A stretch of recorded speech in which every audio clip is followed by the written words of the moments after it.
Salut tout le monde, bienvenue à un autre épisode de mon podcast. Merci d'être au rendez-vous. Cette semaine, très content de recevoir Yves-Marie Abraham. On va parler de décroissance. On en a parlé beaucoup au podcast. On parle souvent de décroissance, mais on ne décortique pas vraiment c'est quoi. On dirait que c'est un mot qu'on utilise, mais en même temps, on ne le connaît pas tant que ça. Il a sorti un livre, Guérir du mal de l'infini. Je vous le conseille. Donc, ils sont à parler de décroissance, mais avant de parler de décroissance, j'ai les affaires à plugger dans cette belle logique de croissance. Le Patreon, c'est si vous voulez vous abonner, si vous aimez ce genre de podcast-là, c'est important de supporter ça avec le Patreon. 2 $ pour l'audio, 3 $ pour la vidéo. Et oui, on vit dans ce système-là, j'ai pas vraiment le choix. Également, je suis en spectacle du cœur au ventre, mon troisième one-man show. Si vous l'avez pas vu, je suis un peu partout à travers le Québec. C'est moi qui se déplace, fait que déplacez-vous pas.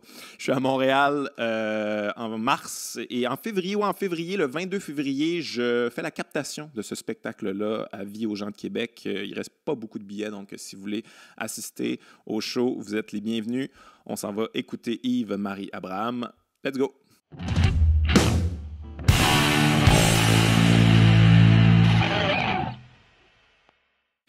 Yves-Marie Abraham, bienvenue à mon podcast. Merci d'être là. Merci d'avoir accepté l'invitation. Merci beaucoup de m'inviter.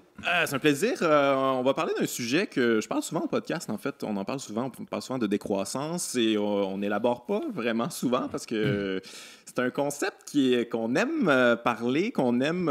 j'ai l'impression que des fois, c'est un peu une espèce d'incantation progressiste, là, comme si ça allait la vertu allait nous tomber dessus quand on fait juste dire le mot, mais comment ça s'articule. En tout cas, on va en jaser. On va parler de toi. Tout d'abord, tu es professeur au HEC. Décroissance et HEC, on dirait que c'est pas quelque chose, pas un... Naturellement, j'aurais pas pensé. Est-ce que tu es le mouton noir du HEC ou... C'est la question classique qu'on me pose. Ouais, qu'il faut clarifier. Non, je suis pas le mouton noir parce qu'en fait, dans l'école, il y a toujours eu des profs qui avaient un regard assez critique sur, on va dire, le capitalisme libéral depuis longtemps, pratiquement même depuis sa fondation, puisque l'école elle a été conçue au début comme un moyen d'émancipation des Canadiens français par rapport à la domination anglaise. Ouais. Je ne sais pas pourquoi cette réputation-là du HEC est devenue quelque chose de très, très capitaliste, parce commercial. Il y a quand même une idéologie dominante, je dirais, qui est effectivement celle d'un soutien quand même sans faille, on va dire, au capitalisme. Mais sans faille, mais tuer la faille. Mais il y en a toujours eu des profs, toujours, en fait.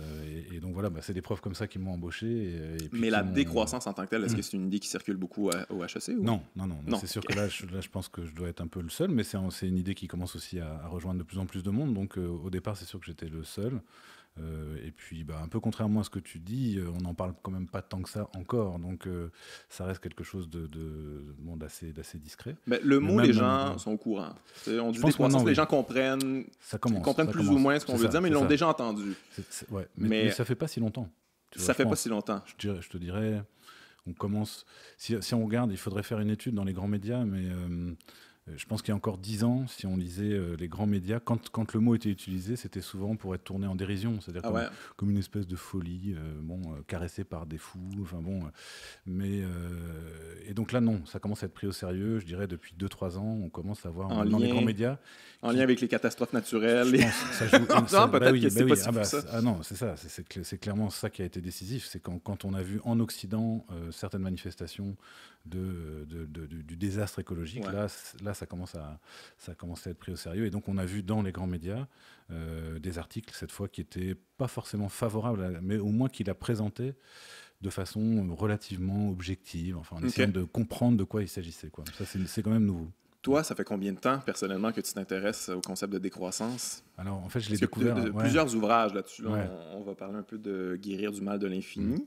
Mais tu me disais que tu avais participé à des ouvrages collectifs, que tu avais chapeauté des ouvrages collectifs. En fait, c'est rigolo. D'ailleurs, je suis tombé sur le mot décroissance, au sens où on l'utilise là, dans la discussion. Je suis tombé dessus, je pense, quelque part autour de 2004-2005. Et c'était dans le journal des étudiants d'HEC Montréal. Okay. Il y avait un étudiant d'HEC qui revenait de participer à une petite conférence à Lyon, en France, sur la décroissance. Puis qui racontait ça à ses copains dans le journal. Je me suis dit, il y a quelque chose d'intéressant. Et donc, c'est comme ça que j'ai connu cette notion, qui elle-même a été lancée en fait, dans le débat public quelques années avant. En fait, c'est en 2002 que le slogan de la décroissance, vraiment, est lancé inventé par les premiers, les premiers intellectuels à avoir mis ça, et militants. Ça fait quand même un moment, quand même. Ouais. Bientôt 20 ans. Avant de parler de décroissance, j'imagine qu'il faudrait parler de croissance, parce qu'on vit dans un système qui est beaucoup basé autour de la croissance économique infinie. Est-ce que tu peux expliquer un peu en quoi on est pris là-dedans? On est un peu menotté. J'aimerais qu'on l'explique parce que tout le monde, on est un peu victime de ça sans s'en rendre compte toujours nécessairement. Oui, c'est ça. C'est une bonne façon de le présenter. C'est-à-dire qu'on est effectivement un peu tous les victimes, quelle que soit un peu la position qu'on occupe. Alors, on l'est plus ou moins. Je dirais ceux qui sont tout en bas de l'échelle sociale, évidemment, sont victimes beaucoup plus que ceux qui sont tout en haut. Mais ceux qui sont tout en haut sont aussi finalement pognés dans ce système. Ils sont coincés, ils sont obligés aussi de participer à cet effort de croissance. Mais il y a ça qui est intéressant quand même. Il y a une certaine justice dans la croissance économique infinie. Tout le monde court. Tout le monde court. Peu importe nos privilèges, tout le monde court après ça. Mais il faut tout de suite, en même temps, rajouter, attention, il y en a qui courent beaucoup plus et qui ont beaucoup plus de handicap que certains. Mais c'est vrai que c'est une course qui s'impose à tout le monde. On peut le présenter de différentes façons, mais on pourrait dire finalement que nos sociétés ne peuvent se reproduire, c'est-à-dire que nos sociétés peuvent fonctionner à peu près que dans la mesure où il y a cette croissance. En fait, il y a une espèce de besoin de croissance qui est au cœur même de nos sociétés, qui est quelque chose d'original dans l'histoire de l'humanité. En fait, nous, on est tombé là-dedans tout petit, on a grandi là-dedans, donc ça nous paraît naturel. Mais quand on fait un peu d'histoire, on se rend compte que non, c'est la civilisation occidentale moderne qui a commencé à fonctionner sur cette base-là, et que les autres sociétés ont fonctionné sur d'autres genres de folie. Je ne suis pas en train d'idéaliser, mais pas celle-là. Mais c'est vraiment pas. Ici, la révolution industrielle c'est ça. En gros, si tu regardes, il y a des économistes qui se sont amusés à essayer de calculer des PIB dans le passé, PIB qui n'existait pas. Le PIB, le produit intérieur brut, comme indicateur de croissance, il a été élaboré dans les années 30. Donc avant, il n'y avait pas de PIB objectivement. Mais certains se sont amusés à essayer d'évaluer ce qu'aurait pu être un PIB dans le passé. Et en fait, tu constates un truc très frappant, c'est que en gros, jusqu'à 1700, 1800, il n'y a pas de croissance économique. C'est-à-dire qu'on est en Occident, là, on vit dans des sociétés et dans une civilisation qui fonctionne sans croissance. Mais c'est une catastrophe s'il n'y a pas de croissance. Comment on fait pour vivre? Ils ont vécu quand même. Alors, plus ou moins bien, mais ils ont vécu, en fait. Et puis, finalement, ça vaut pour la plupart des sociétés humaines. Je pense que c'est une des premières choses qu'il faut réaliser, quoi. C'est que cet impératif de croissance, il est vraiment propre à un moment de l'histoire de l'humanité et dans un endroit assez circonscrit au départ qui est la société occidentale. Est-ce que c'est en lien avec le niveau de vie? On veut toujours améliorer notre niveau de vie, mais j'ai l'impression qu'à un moment donné, passé un certain niveau, il n'y a plus d'amélioration nécessairement. En tout cas, niveau bonheur, il y a des études qui disent que, je ne sais pas c'est quoi exactement, là, mais à un moment donné, plus tu as beau continuer à chercher du confort, puis tout ça, ça ne change plus rien. Ouais. Les premiers travaux là-dessus doivent dater des années 70, début des années 80, qui ont commencé à questionner en fait, ce lien entre bien-être et puis croissance, et qui ont commencé à montrer que c'était pas si évident que ça, qu'en augmentant le PIB, on augmentait effectivement le bien-être individuel et collectif. Et puis c'est quelque chose de plus en plus évident aujourd'hui, effectivement, que c'est pas corrélé en fait. Alors il y a d'autres travaux assez intéressants qui justement vont mettre de l'avant plutôt un autre critère qui serait celui du niveau d'inégalité en fait. C'est-à-dire que plus il y a d'égalité dans un pays, plus là, dans nos pays, dans les pays riches, plus on augmenterait le bien-être collectif, mais pas la croissance en fait, quoi. Alors sur la croissance, peut-être on peut dire, parce que tu me posais la question, qu'est-ce que c'est que cette croissance? Déjà leur rappeler ce que c'est minimalement, c'est l'augmentation continue sur un temps assez long de la quantité de biens et de services qui sont produits par une population, par une population donnée. Alors en général, c'est à l'échelle d'une nation, et donc c'est ça qui est mesuré par le PIB. Donc ce qu'il faut faire attention, c'est que c'est finalement une définition très étroite de la richesse, parce que ne rentre dans la richesse que ce qui a une valeur monétaire. Tout ce qui n'a pas de valeur monétaire n'est pas une richesse. C'est un des premiers problèmes qu'on a, c'est qu'il y a beaucoup de choses qu'on fait qui sont de la richesse sociale, de la richesse pour beaucoup nous. De choses qu'on fait. Beaucoup de choses, beaucoup de choses qui ne sont pas reconnues. Exemple, c'est ça. Et puis on est dans un monde naturel qui lui aussi représente une richesse essentielle. Ça, c'est pas calculé. Qui ne rentre pas en ligne de compte dans ce calcul. Sa destruction ne rentre pas forcément en ligne de compte. Parfois même sa destruction va plutôt contribuer à la hausse du PIB, en fait. Donc c'est le paradoxe dans lequel on est. Donc voilà le point de départ. C'est ça. C'est dans une certaine mesure, c'est payant. En même temps, on voit que quand on arrive à des niveaux de destruction comme ce qui vient de se passer en Australie, que non, c'est que là ça va représenter des coûts tellement énormes qu'une partie de la richesse économique, la richesse au sens restreint du terme, va être obligée de se reporter sur tout simplement la réparation des dégâts. Et il y a des choses qu'on va plus pouvoir faire, c'est-à-dire qu'on n'aura pas les moyens d'offrir d'autres choses. Donc c'est un des arguments qu'on va utiliser en faveur de la décroissance, en disant voilà, on va vers des catastrophes telles que on va pas pouvoir continuer à augmenter ce PIB, cette croissance, parce que une grande partie de notre richesse va être investie dans la réparation des dégâts, quoi. Puis il faut quand même rappeler que la croissance, c'est quelque chose qui est prévu. On parle d'obsolescence programmée, puis mais tout est fait en fonction de toujours avoir la nouvelle bébelle, la nouvelle patente. Faut toujours aller vers l'avant, toujours en consommer encore plus. Il y a pas de... Ça se peut pas vraiment un être humain occidental qui a, bon, mais moi, j'ai tout ce que j'ai de besoin. Là, c'est bon. C'est pas comme ça qu'on pense non plus. Non, et puis, à mon avis, je pense qu'au fond de l'être humain, il y a bien ça. Il y a bien cette capacité à se dire à un moment, j'en ai assez. Et puis, on a quand même pas mal de signaux aujourd'hui qui montrent qu'il y a des gens qui considèrent que sur le plan matériel, ils ont ce qu'il faut, pardon. Mais par contre, tu vois que ce monde-là, notre société, comme je le disais tout à l'heure, finalement, ne fonctionne bien que quand il y a croissance. Parce que si par exemple, on arrête majoritairement de consommer, là, c'est quoi ? C'est l'économie qui tombe, c'est-à-dire que c'est des entreprises qui doivent fermer, des gens qui se retrouvent au chômage, un État qui voit son trésor public se restreindre et qui va donc voir sa capacité d'intervenir aussi diminuer. Donc on est coincé dans un système très fragile. Très fragile et en même temps très contraignant parce qu'effectivement il faut qu'on soit dans cette course là pour finalement un peu comme le hamster dans sa roue là, garder l'équilibre. Il faut courir en fait pour que l'équilibre de nos sociétés se perpétue. Il faut courir. Mais ceux qui sont pro-croissance diraient que l'être humain, on pense comme ça, on est fait pour ça. Il y en a qui disent que s'il n'y a pas d'appât du gain, il n'y aura pas de progrès, il n'y aura pas d'innovation, on ne sera pas intéressé à évoluer en tant qu'être humain. C'est ça, on a un appât du gain intérieur, puis c'est comme ça que ça fonctionne, puis c'est pour ça que ce système-là a été mis en place, parce qu'on est fait comme ça. Tu mets le doigt sur, je pense, vraiment un des arguments cruciaux là, en faveur de la croissance. En fait, il y a une question qui se pose, c'est pourquoi justement on s'est engagé dans cette course à la croissance, ou toujours plus. Et en gros, je dirais, il y a deux grandes réponses, quoi. Il y a une réponse qui est celle que tu viens de faire, qui dit pourquoi on est dans la croissance ? Tout simplement parce que l'être humain, c'est un animal qui en veut toujours plus. Et puis la croissance, c'est simplement un phénomène qui s'est imposé pour répondre à ce besoin de toujours plus. Ça, c'est la position classiquement de la plupart des économistes, en fait. Et puis, il y a une autre façon de répondre à cette question, pourquoi la croissance, qui serait une réponse beaucoup plus sociologique, qui va s'appuyer sur de la socio, de l'histoire, de l'anthropologie, et qui va dire, non, regardez, justement, la plupart des sociétés humaines ont fonctionné sur d'autres principes.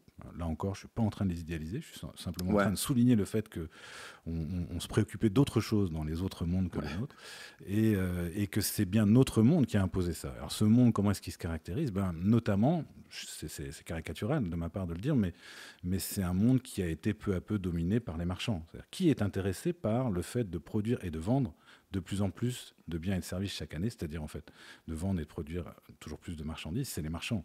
C'est eux qui au départ se préoccupent de ces questions. Comment ça se fait que ensuite nous, humains, je dirais normaux, pas forcément marchands, on soit concernés par cette question-là de la hausse du PIB, de la hausse de la quantité de marchandises qui sont écoulées ? C'est parce que en même temps, pour vivre, nous, en tant qu'humains, on s'est retrouvés historiquement peu à peu dépossédés de nos moyens d'existence, des moyens de production, des moyens de produire ce dont on avait besoin. Donc ça, c'est toute l'histoire de la fin du Moyen-Âge en Occident, où finalement, peu à peu, les humains voient disparaître littéralement leurs moyens d'existence qui sont peu à peu privatisés, appropriés par cette bourgeoisie qui monte. Et donc, qui, pour vivre, n'ont pas d'autre solution finalement que d'aller vendre leur force de travail aux marchands. Si je veux bouffer, il faut que j'aille vendre ma force de travail en échange d'un salaire qui va me permettre d'acheter ces marchandises. Et voilà, c'est là que l'espèce de cercle infernal se met en place et dans lequel on est toujours coincé aujourd'hui. On ne sait plus rien faire, puis on se définit par la consommation. Donc on est essaye, pris là-dedans. Essaye toi, et moi pareil, essaye de sortir de ce truc-là. On est littéralement coincé aujourd'hui. C'est pour ça qu'il y a quelque chose aussi d'extrêmement dangereux aujourd'hui. Il y a une approche de la décroissance qui est une approche qui est, comment dire, très culpabilisante et qui est très individualiste. Qui toi, regarde ce que tu fais, regarde ce que tu fais mal, ce que tu fais bien, etc. En fait, on est tous coincés là-dedans. Alors c'est pour ça qu'une des idées majeures de l'idée de décroissance, c'est la nécessité de repenser la dynamique complète de nos sociétés. C'est pas à une échelle individuelle qu'on va transformer les choses. Alors c'est à la fois une nécessité et évidemment c'est ce qui est effrayant parce que ça veut dire que c'est vraiment la dynamique totale de notre civilisation qu'il faut repenser. Il faut imaginer autre chose et ça c'est la grande difficulté. C'est très système capitaliste ça aussi, là, de remettre ça sur le poids de l'individu. Toi, ta petite personne fait les changements. Le système va rester le même. C'est ta responsabilité maintenant. C'est lourd à porter. Puis je peux comprendre les gens ça devient frustrant puis ils ont l'impression de se faire la morale puis ils savent pas trop comment se sortir de là. C'est ça. Non, tu mets le doigt sur un truc essentiel, quoi. C'est effectivement cette responsabilité individuelle typique de l'idéologie libérale qui va faire, par exemple, qu'on va voir des femmes s'épuiser, essayer de faire du zéro déchet, par exemple. Bon, mais pendant ce temps-là, il y a des déchets bien plus graves et dans des quantités bien plus énormes qui continuent à être générées par l'industrie. Et ça, c'est pas questionné, en fait. Donc non, vraiment, il faut effectivement poser ces questions-là à une échelle sociétale, en fait. Tu parlais qu'il y a des sociétés dans le passé là, qui n'ont pas vécu comme ça. Je trouve que c'est quand même important d'en parler parce qu'on dirait qu'on a de la misère à penser autrement. On a de la misère même à s'imaginer que ça n'a pas toujours été comme ça. Est-ce qu'on parle on parle de quelle société? Est-ce qu'on parle on parle de tribus autochtones ou on parle de qui exactement? Quel exemple tu aurais qui serait un bon exemple? Je te dirais pratiquement toutes, puisque si on prend ces chiffres que j'évoquais tout à l'heure, on voit arriver le phénomène de la croissance, en gros, 18e siècle, 19e siècle, en Occident et uniquement là. Je dirais pratiquement toutes les sociétés ne sont pas préoccupées par cette question. Maintenant, si on prend l'histoire de l'humanité, alors on peut la faire commencer, on n'a qu'à parler d'Homo sapiens, quoi. Homo sapiens, c'est à peu près il y a 300 000 ans. Si on prend donc l'essentiel de l'histoire de l'humanité, les sociétés humaines étaient des sociétés dites de chasseurs-collecteurs. En gros, ce que faisaient la plupart des autochtones ici en Amérique du Nord jusqu'à ce que les Européens arrivent, donc étaient des sociétés qui notamment avaient une grande qualité, c'est qu'elles étaient soutenables sur le plan écologique. Donc donc il y a des choses à aller chercher. Vraiment. Il ne s'agit pas là encore de les imiter, parce qu'il y a beaucoup de choses qu'on ne supporterait plus de ces sociétés, et puis je crois à juste titre. Il s'agit de s'en servir simplement pour se souvenir, comme tu le fais, qu'il a été possible de vivre autrement, et donc que peut-être il sera possible de vivre autrement aussi dans l'avenir. Alors après, la question, c'est est-ce qu'on vivra mieux ou moins bien ? Il y a sûrement des choses qu'on perdrait à sortir d'une société de croissance, mais il y a aussi des choses qu'on va gagner. Un des impératifs concrets qu'on subit tous, quelle que soit notre position dans l'échelle sociale, c'est l'impératif de courir, comme tu disais tout à l'heure, c'est-à-dire de courir après le temps en premier. Dans ces sociétés-là, c'est vraiment pas le problème. Au contraire, c'est des sociétés où on a tout le temps dont on veut pour glander, pour dormir, pour baiser, enfin bon, voilà. Donc on n'est pas du tout dans cette course permanente là qui nous étouffe, qui fait que une partie d'entre nous, on passe par des épisodes de burn-out à un moment ou un autre dans sa vie. Ici, vivre pour soi-même, s'épanouir, en fait, c'est très culpabilisant. Aussitôt qu'on fait rien, on se dit, oh mon Dieu, faudrait que ça bouge en ce moment. Ouais, mais c'est même pas seulement ça. Toi, dans ta job, si tu t'arrêtes un peu, là, tu vas disparaître de la scène publique. Moi, je suis complètement pris là-dedans. Ce podcast-là, moi, j'en ferai un de temps en temps. Il faut que j'en aie un chaque semaine. C'est comme ça que ça fonctionne, la croissance. Mais moi, c'est pareil. En tant que prof d'université, si je veux exister comme prof d'université, il faut que je publie, il faut que j'existe aussi. Donc, donc, on est aussi pris dans des logiques productivistes. Donc, c'est extrêmement, extrêmement difficile. J'ai l'impression, des fois, c'est pratiquement dans notre ADN, ça, la croissance, parce qu'on est ici au Québec à cause de ça. Là. On est venu, c'était pour la marchandise, qu'on cherchait les épices, puis tout ça. C'était dans une espèce d'optique de croissance. Est-ce que c'est carrément en nous? Je sais pas. Mais tu vois, oui, mais tu pointes là ces grands voyages. C'est vrai que j'ai évoqué le XVIIIe siècle comme le moment où on voit émerger ce phénomène même de la croissance. En même temps, effectivement, ça commence avant. Et une des caractéristiques extraordinaires de notre civilisation, ça a été justement ce caractère expansionniste, en fait. Alors, ces grands voyages, cette colonisation.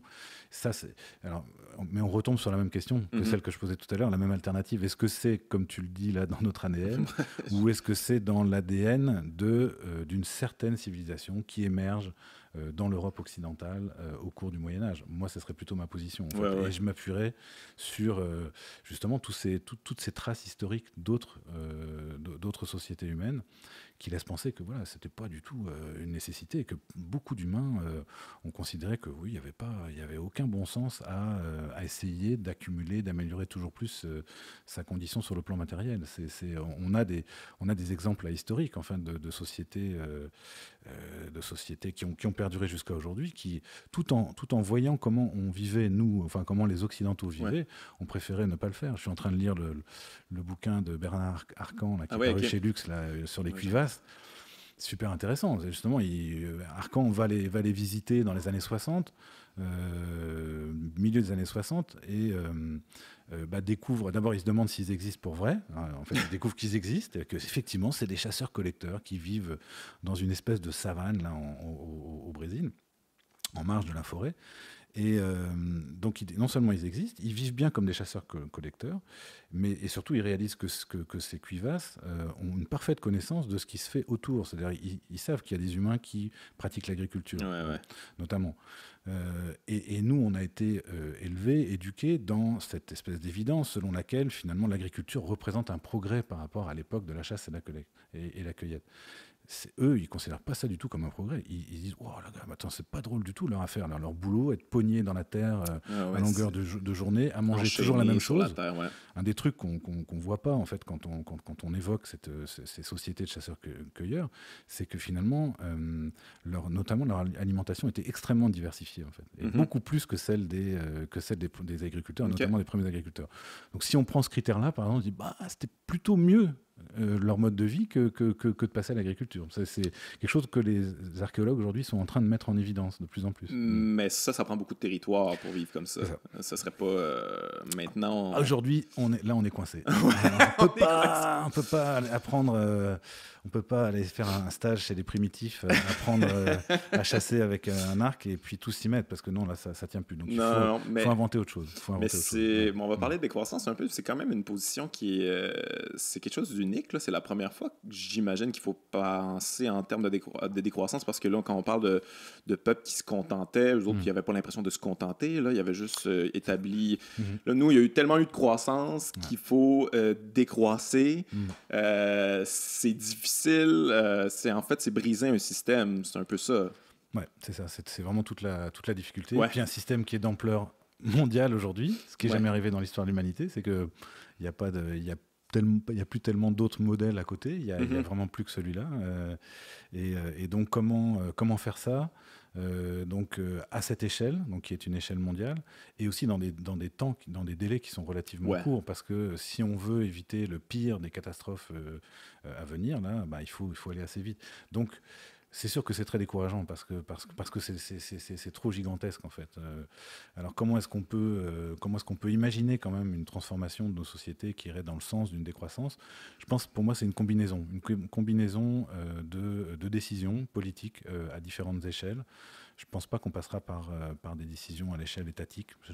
J'imagine plus ça à un niveau plus local de décisions et de catastrophes en fait. Je pense que ces limites biophysiques planétaires là qu'on est en train de frapper de plus en plus nettement, elles vont générer de plus en plus de catastrophes, de problèmes qui vont empêcher nos sociétés de fonctionner normalement en fait. Et là, on va vraiment buter sur. Pour prendre un exemple, on a eu deux épisodes là, d'inondations au Québec l'an dernier. C'était quand même assez intense. Mais ça, il faut l'imaginer puissance 10. Bon, là, l'armée sera pas suffisante pour venir tout remettre en état, sauver les gens. Il va y avoir vraiment des choses beaucoup plus graves qui risquent de se produire et qui vont être des moments très risqués parce qu'à ce moment-là, il va y avoir une tentation de dire bon, on veut une autorité qui nous impose une forme de rationnement. Il y a des humains qui sont prêts pour ça, mais c'est aussi un moment où justement ceux qui veulent un autre monde pourrait tenter des choses. En fait, profiter des fissures de ce monde-là. Il est en train de se fissurer, et ces fissures, elles vont probablement s'élargir, et il faut essayer de saisir ces chances-là, ces occasions, de commencer à mettre en place d'autres façons de vivre, qui soient libérées de cet impératif. C'est quand même triste de penser que ça va prendre une catastrophe, en fait, pour réveiller les gens. On en a déjà eu quelques-unes, mais on dirait que même à chaque fois qu'il y a des catastrophes, on veut penser que non, il n'y a pas de lien avec les changements climatiques, ça va aller, on se croise les doigts, puis on se ferme les yeux, puis on continue à avancer dans ce système-là. Je ne sais pas quel type de catastrophe ça va prendre pour réveiller les gens, mais ça va être une grosse. On va voir si les Australiens réélisent leur gouvernement. Là, j'aurais des doutes. Enfin, a priori, je reste suffisamment optimiste pour penser que prochain coup, le gouvernement actuel en Australie sera pas réélu. Là, mais je pense que ça fait partie effectivement de ces catastrophes qui ont déjà fait progresser beaucoup l'idée de décroissance là, dans le débat public depuis 2 ans. Ça, c'est net. Hein. Il y a vraiment une corrélation, je crois, très, très claire. Et c'est sûr que c'est quand on va voir notre mode de vie au quotidien affecté peu à peu par ça, c'est ça qui va contribuer à accélérer la transformation des esprits. Donc on est de plus en plus nombreux à penser que ça ne tient pas, mais ces difficultés, ces catastrophes, ces crises vont accélérer ça. On parle beaucoup de point de non-retour. D'après toi, est-ce qu'on l'a déjà atteint, ce point de non-retour-là? Il faut que ça se passe là, parce que je sais que tu dis souvent que c'est inévitable de toute manière. Si on peut la choisir, la décroissance, ou on peut se la faire imposer. C'est ça. Mais c'est déjà atteint, ce point-là, selon toi? Ça dépend de ce que tu appelles un point de non-retour, et puis de quoi tu parles. Par exemple, une des questions qu'on se pose actuellement, que se pose la communauté scientifique, je ne suis pas un expert de cette question, mais c'est en ce qui concerne la biodiversité et l'extinction des espèces. Est-ce qu'on est effectivement dans ce 6e épisode d'extinction massive d'espèces vivantes ou pas? Est-ce que ce point de non-retour, il est passé ou pas? En fait, les chercheurs ne savent pas. Ils disent peut-être qu'on l'a déjà dépassé.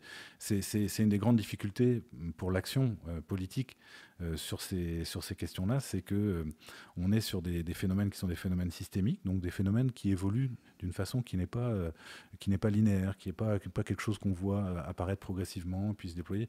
Non, quand on est face à un système complexe, on a justement ces phénomènes de ce qu'on appelle les tipping points, là, en bon français, les points de bascule, et on ne sait pas où il est, ce point de bascule. On ne sait pas à partir de combien d'espèces, par exemple, les choses sont ensuite irrécupérables. Peut-être qu'on y est, on n'en sait rien. En fait. Mais sur un certain nombre de choses, on est au-delà du point de bascule, ça c'est certain, du point de non-retour, puisque c'est notamment ce que permet de souligner le concept ou la notion d'anthropocène, qui est une notion qui pose des problèmes aussi, mais qui a un certain succès depuis quelques années. C'est l'idée selon laquelle on serait rentré dans une nouvelle époque géologique de la Terre. Je ne sais plus s'ils disent époque ou ère, ça c'est un terme technique chez les géologues. Mais enfin, en tout cas, la caractéristique de cette nouvelle époque géologique, c'est qu'on aurait une espèce vivante, la nôtre, qui serait devenue une force géologique majeure à l'échelle planétaire. Mais quand on dit ça, on dit aussi que ce qui se passe actuellement sur le plan écologique, au sens général du terme, c'est pas juste une crise, en fait. C'est une transformation en profondeur et irréversible, en fait, de la planète Terre. C'est-à-dire que la planète Terre ne sera jamais plus comme elle était avant la révolution industrielle. Donc on a quelque chose de neuf qui se met en place. Et donc, quoi qu'on fasse, c'est déjà une transformation complète de ce qu'on a connu. Ça peut encore s'aggraver, mais c'est déjà irréversible. Mais c'était pas aussi comme bête, ça, la croissance. C'est une espèce de bête sauvage, parce qu'il faut calculer la croissance sur la croissance. C'est comme exponentiel. C'est une espèce de bête incontrôlable et peurante qu'on peut pas vraiment... difficile à calculer, j'imagine. Ouais, oui, puis en fait, même les concepteurs du PIB, dès le début, ont pointé les limites de leur instrument, mais ça se fait assez bien. Mais je pense que ce que tu pointes du doigt, c'est que justement, là aussi, on est face à un phénomène qui évolue pas de façon linéaire, en fait. Une croissance dite exponentielle, qu'est-ce qu'on signifie par là? On signifie que, finalement, il y a une espèce d'accélération constante, en fait, même à 3% de croissance annuelle, mais si c'est 3% sur les 3% qui sont ajouté. Ça va très vite, en fait. Ça va très, très vite. Donc, c'est là aussi où nos esprits ne sont pas forcément bien formatés pour appréhender ce genre de phénomène et ce genre de rythme. Donc, comme un train qui part lentement, mais qui prend de plus en plus de Donc, on a un peu tendance à se dire, bon, ça va, on a le temps. Mais en fait, non, on va plutôt vers de l'accélération. Donc, on va vers des temps de réaction qui vont être de plus en plus courts. On va être pris au dépourvu, très probablement. D'où l'idée de décroissance. Dire, attendez, est-ce qu'on ne pourrait pas amorcer un ralentissement avant que, comme pour reprendre ton image, le train se prenne le mur ou le ravin, enfin ce que tu veux.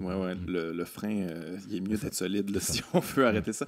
Parlons un peu des conséquences de la croissance au niveau personnel. Il y a beaucoup je ne sais pas s'il y a un lien à faire, mais il y a beaucoup de dépression maintenant, beaucoup de prise de médicaments, niveau santé mentale, on dirait que ça va pas bien. Et c'est drôle quand même que des grosses compagnies très pro-croissance comme Bell ou tout ça viennent nous faire nous jouer du violon sur la santé mentale.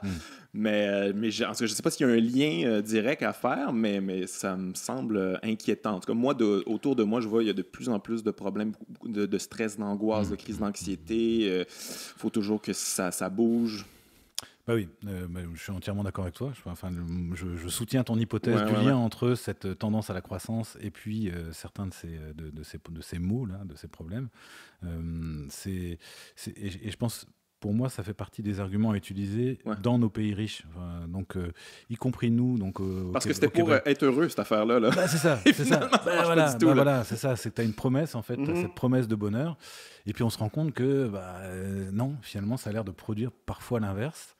Et parmi les indices qu'on a, il y a ceux que tu soulignes, c'est notamment sur le plan de la santé mentale, mais en fait c'est sur le plan de la santé en général, puisqu'on se rend compte que ont émergé au cours des dernières décennies finalement des maladies de civilisation qu'on peut associer au mode de fonctionnement de nos sociétés. Donc de manière plus précise, par exemple, on a tout le problème de ce qu'on appelle les perturbateurs endocriniens, qui sont notamment ces perturbateurs, c'est des éléments chimiques qui viennent perturber le fonctionnement de notre système endocrinien, qui est un des 3 systèmes régulateurs du corps humain. Alors c'est des mots compliqués pour dire quoi ? Pour dire qu'en fait ces perturbations-là, c'est derrière un certain nombre de cancers, c'est derrière des problèmes de fertilité masculine, c'est derrière des problèmes d'obésité, de diabète et des problèmes mentaux aussi, des problèmes de santé mentale. Donc là on a une origine qui est chimique, quoi.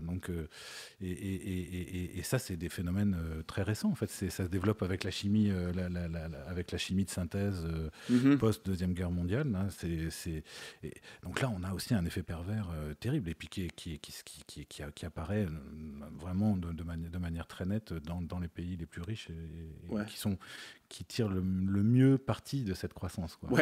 C'est ça. On est supposé, on est du bon bout du bâton quand même, la croissance. Et même nous, on trouve ça extrêmement difficile.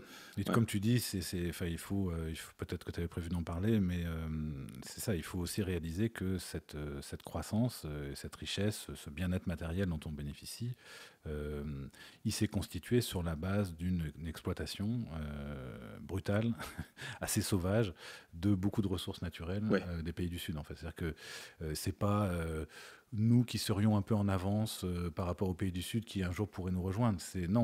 Si nous avons constitué cette richesse économique là, de manière très restreinte là, que j'ai définie tout à l'heure, si on a constitué une telle richesse, c'est bien parce que on a pris énormément de ressources aux pays du Sud, hein, à la fois des ressources naturelles, mais des ressources aussi en êtres humains, puisque ce qu'exportent en premier les pays du Sud, c'est de la force de travail, qui serait bien mieux employée évidemment dans ces pays-là, mais qu'on va chercher, on va chercher la meilleure, hein, celle qui nous est la plus efficace, on laisse celle qui est moins efficace pour nous. Donc faut tout de suite aussi, comme tu dis, on est du bon bout du bâton, et il faut penser que si on est du bon côté, c'est qu'il y a des gens qui sont du mauvais côté, qui ont payé beaucoup plus cher que nous, tout ça, déjà. Mais ça, je vais y revenir, mais c'est quand même triste de penser que ce système-là aussi a joué sur, en fait, a utilisé pas nos pires défauts, en fait, la cupidité, l'envie, les relations humaines, sociales entre nous, est teinté de ça quand même, mais c'est pas le plus beau de l'être humain, mettons. C'est vrai que surtout ça a imposé, je dirais, ça a imposé une certaine vision de l'être humain, très réductrice, qui est celle que tu viens d'indiquer. En fait, un être humain comme une espèce de bestiole qui est seulement animé par son intérêt personnel, et son intérêt personnel qui lui-même se réduirait à en avoir toujours plus, quoi, en gros. Ouais. C'est ça l'être humain sous le capitalisme, en gros. Mais ça, pour moi, c'est là où on revient sur le fond du débat. Est-ce que c'est l'être humain à l'état de nature ou est-ce que c'est l'être humain sous le capitalisme? Pour moi, c'est l'être humain sous le capitalisme. C'est ça que ça génère. Et on se rend bien compte que si on joue pas cette game-là, c'est-à-dire si effectivement on court pas toujours le plus vite qu'on peut, si on n'essaie pas d'être toujours le plus performant qu'on peut, on est éjecté du système. Donc on est coincé. Alors, pour le dire encore autrement, tu es un peu obligé d'être égoïste, de te comporter un peu comme une sale bête dans ce monde-là, si tu veux survivre, en fait.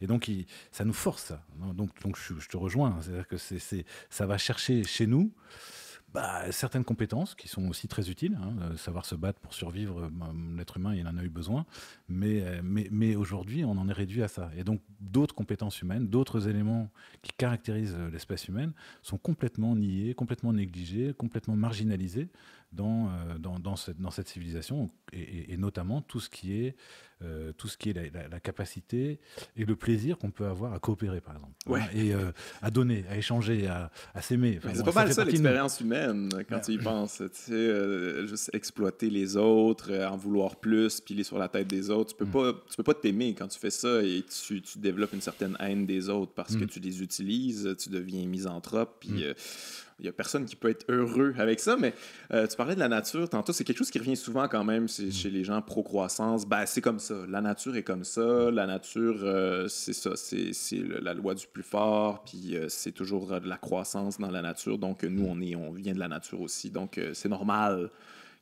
qu'on ait un système basé sur la croissance, mais toi tu crois pas à ça? Non, c'est ça. La nature, on s'en sert souvent pour faire dire à peu près ce qu'on veut. Là, mais... Absolument. C'est vraiment une façon... on l'exploite, mais en même temps, on s'en sert. Tu sens très bien le truc. Tu pourrais faire de la sociologie. Non, il y aurait... non, mais il y a de fait un sociologue qui dit que effectivement, la référence à la nature, c'est notamment une façon de mettre fin à tout débat politique. C'est-à-dire que c'est la nature, donc on ne va pas en discuter politiquement, il n'y a pas à débattre de ça, c'est la nature. Et nous, ce qu'on essaie de remettre de l'avant, c'est de dire non, ces questions-là sont des questions politiques. C'est des questions politiques au sens où c'est à nous de décider comment on va s'organiser. C'est à nous de décider comment on va... qu'est-ce que c'est qu'une vie d'être humain digne, et qu'est-ce qu'il faut pour vivre conformément à cette idée d'une vie digne. C'est des questions fondamentalement politiques. Donc entièrement d'accord avec toi, et c'est pour ça que moi, comment je suis arrivé à la décroissance, c'est vraiment par un intérêt pour l'anthropologie et pour ces sociétés humaines qui, par leur existence, montrent qu'on a des humains qui n'étaient pas du tout préoccupés par ces questions, qui, comme les cuivasses, en ont rien à foutre, quoi. Ils en ont rien à foutre. Ils sont heureux comme ça. Leur indice de bonheur devait être très élevé. Je pense qu'il était pas mal au top. Et même quand ils peuvent se comparer, et même quand ils ont accès, parce que souvent on peut dire, bon... Ok, c'est juste qu'ils sont restés des sauvages, parce que sauvages entre guillemets, bien sûr, ils sont restés sauvages parce qu'ils n'avaient pas les moyens de faire autre chose. Mais même quand ils ont eu les moyens de faire autre chose, on a des signaux qui montrent que bien des humains ont préféré refuser ce changement jusqu'à en mourir. Mm-hmm. Que, une grande partie notamment des autochtones dans les Amériques ont préféré crever plutôt que de rentrer dans cette game-là. C'est-à-dire qu'il faut réaliser ça. C'est-à-dire que nous, on voit ça comme on nous a appris à voir ça comme une grande entreprise de civilisation généreuse où on allait donner le progrès à tous ces humains. Il y en a beaucoup qui ont refusé, et jusqu'à en crever, quoi. Donc, donc je suis pas en train de l'idéaliser, je suis juste en train de dire, ça prouve simplement que c'est pas dans la nature humaine que de courir après la croissance. Voilà. Je le pense aussi, mais on dirait que c'est difficile à faire avaler aux gens. On dirait je sais pas, on a peut-être une image de nous qui est pas très positive. Puis regarde, mais regarde aussi comment on a été éduqués. Mm-hmm. Depuis tout petit, on est là-dedans. Et puis avec nos enfants, c'est très difficile de pas encourager, de pas pousser nos enfants à rentrer, par exemple, dans cette course à la performance. C'est extrêmement difficile. Ouais. Donc en fait, on a intégré tous ces réflexes là depuis tout petit. Et donc c'est excessivement difficile d'en sortir. Difficile aussi parce que non seulement on les a intégrés, mais qu'on a aussi appris quand même à aimer cette civilisation, à trouver que c'était une belle civilisation, et que là, la décroissance, elle vient en disant, non, regardez, cette civilisation, c'est vraiment... allez, je vais le dire, c'est de la merde. Enfin, elle est catastrophique, elle pose trop de problèmes, il faut abandonner ça. C'est très difficile. Tu parles enseigner aux enfants comme dès un plus jeune âge ce système-là, mais en même temps, j'ai réalisé en me préparant, puis en lisant le livre, tout ça, toi, tu parles du partage. L'idée de partage, bon, ça a l'air saugrenu, mais c'est quelque chose qu'on enseigne à nos enfants. On partage les jouets, on partage avec les amis, puis tout ça. Puis à un moment donné, il y a un switch comme non, ça, c'est à moi. Ça, tu touches pas à ça. Ça, c'est ma propriété privée. Reste loin. Il y a quelque chose quand même, tu sais, on essaie de leur enseigner une espèce d'esprit de solidarité aux enfants aussi. Puis à un moment donné où non, il y a une cassure avec ça et on va complètement dans l'autre direction. C'est quand même particulier. C'est une bonne question. Enfin, tu me fais réfléchir. Est-ce qu'il y a un moment donné où on cesse de valoriser ça? Je ne sais pas. Mais ce qui est certain, en tout cas, c'est qu'on leur apprend aussi, effectivement, la propriété privée. Et on leur apprend aussi à considérer que la propriété privée est quelque chose de normal, de naturel et de bon, finalement. Et donc, on leur apprend qu'il n'y a rien de tellement scandaleux à ce qu'on ait un être humain qui possède plusieurs milliards de dollars et qu'on en ait d'autres à côté qui aient rien ou qui soient moins de $1 par jour pour vivre. Donc ça c'est vrai que c'est des choses qu'on nous transmet, je pense, fondamentalement, et qu'on va trouver peut-être gênant, mais pas suffisamment insupportable pour tout foutre en l'air, quoi. C'est assez gênant. Quand moi je pensais l'autre jour, être pauvre, être extrêmement pauvre, c'est illégal. Tu sais, quand tu penses à ça, tu peux pas juste aller coucher là, dans la rue, c'est une propriété, c'est public, ou tu es sur une propriété privée, tu n'as pas le droit, tu vas finir en prison. Tu n'as pas le droit. Tu n'as pas le droit d'être trop pauvre, mais être trop riche, ça, il n'y a pas de plafond, il n'y a pas de maximum. Ça, c'est correct. Allez-y en masse. C'est quand même fascinant quand on pense qu'il y a quelque chose de très violent dans cette manière de voir le monde-là. Il faut voir toutes les misères que doivent subir les gens qui sont sur l'assistance sociale. Là. Effectivement, on embête beaucoup plus ces personnes-là que les très riches aujourd'hui, ça c'est certain, effectivement. On a parlé tantôt de l'exploitation des pays les plus pauvres. Toi, tu es pour éradiquer les dettes envers les pays qu'on a exploités, finalement, parce que c'est pas arrivé tout seul, cette croissance infinie-là. Il a fallu exploiter des gens, il a fallu exploiter des ressources. Toi, tu serais pour effacer les dettes? Ça fait partie des mesures qu'on mettrait de l'avant. Une des premières mesures, si on veut vraiment venir en aide à ces sociétés-là, ça ferait partie des choses à faire, évidemment. Mais plus fondamentalement, ce qui est en jeu, c'est de leur reconnaître effectivement, de leur permettre effectivement, réellement, une forme d'autonomie qu'elles n'ont pas aujourd'hui, parce qu'encore aujourd'hui, leurs économies sont très largement dépendantes de ce système mondialisé qui impose dans beaucoup de pays du Sud, notamment, de vivre en vendant à bas prix leurs ressources naturelles, ce qu'on appelle l'extractivisme, en fait. Donc, une grande partie de ce qu'ils gagnent sur le plan économique, c'est la vente à très bas prix pour l'exportation d'une très grande partie de leurs ressources naturelles. Ça les affaiblit énormément. Le fait ce qui se traduit notamment par le fait que pour vivre, beaucoup de ces humains doivent partir à l'étranger aussi. Donc là, c'est encore une autre ressource qui disparaît. Donc c'est ce rapport de dépendance là et d'exploitation du Sud qui doit être mis en question, et ça supposerait qu'elles soient vraiment autonomes, ces sociétés-là. Ouais.